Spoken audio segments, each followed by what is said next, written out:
రాష్ట్ర ముఖ్యమంత్రి వర్యులు మొన్న జరిగిన వరల్డ్ టూరిజం డేలో క్యారవాన్ టూరిజంని ఫ్లాగ్ ఆఫ్ చేయడం జరిగింది.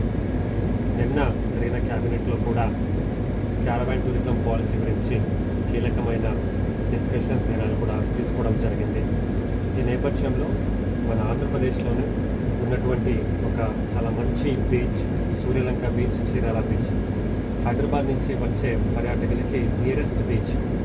దీనికి చాలా స్కోపు క్యారవాన్ టూరిజంలో ఉంది.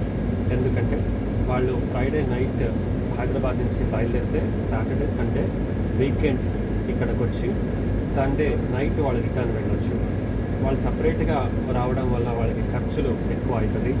అదే క్యారవాన్లో వాళ్ళు వస్తే ఒక గ్రూప్గా ఈ మంచి 5 స్టార్ ఫెసిలిటీని ఎంజాయ్ చేసుకుంటూ వారు ఒక ఫ్యామిలీ ఈవెంట్స్, గ్రూప్ ఈవెంట్స్ని కూడా చేసుకుంటూ ఇక్కడ వచ్చి సమ్టైమ్స్ రిసార్ట్స్లో వాళ్ళకి రూమ్ దొరకకపోయినా ఇందులోనే వాళ్ళు స్టే చేసుకుంటూ ఫుడ్, అలాగే ఇక్కడ దగ్గర ఉన్నటువంటి మిగతా టూరిస్ట్ ప్లేసెస్ని కూడా వాళ్ళు చూడవచ్చు. ఇది మనము డిస్ట్రిక్ట్ టూరిజం కౌన్సిల్ నుంచి టూరిజం డిపార్ట్మెంట్ ఒక డైరెక్షన్స్తో ఒక సర్కిట్ని కూడా తయారు చేయబోతున్నాము.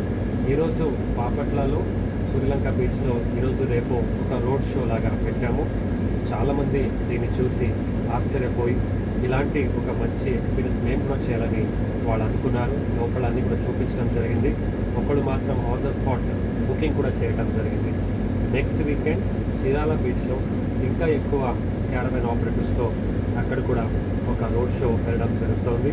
అంటే ఈ యొక్క టూరిజంని అందరికీ కూడా తెలియజేస్తూ వాళ్ళకి దీని గురించి అవగాహన పెంచుతూ రాబోయే రోజుల్లో బాపట్ల జిల్లాలో క్యారవాన్ టూరిజంని ప్రమోట్ చేయాలనేదే ఉద్దేశం. ఈరోజు నేను, నాతో పాటు ప్రీతమ ఎస్పీ గారు కూడా ఇది వచ్చి ఇక్కడ పెట్టి ఒక ట్రయల్ మాదిరిగా దీన్ని రన్ చేయడం జరిగింది. దీనికి కావాల్సినటువంటి ప్రొటెక్షన్ కూడా పోలీసు వారు ఎలా పెట్టాలి, అలాగే ఒక నైట్ స్టే చేసినప్పుడు ఎలాంటి చర్యలు మనం తీసుకోవాలని కూడా చూడడం జరిగింది.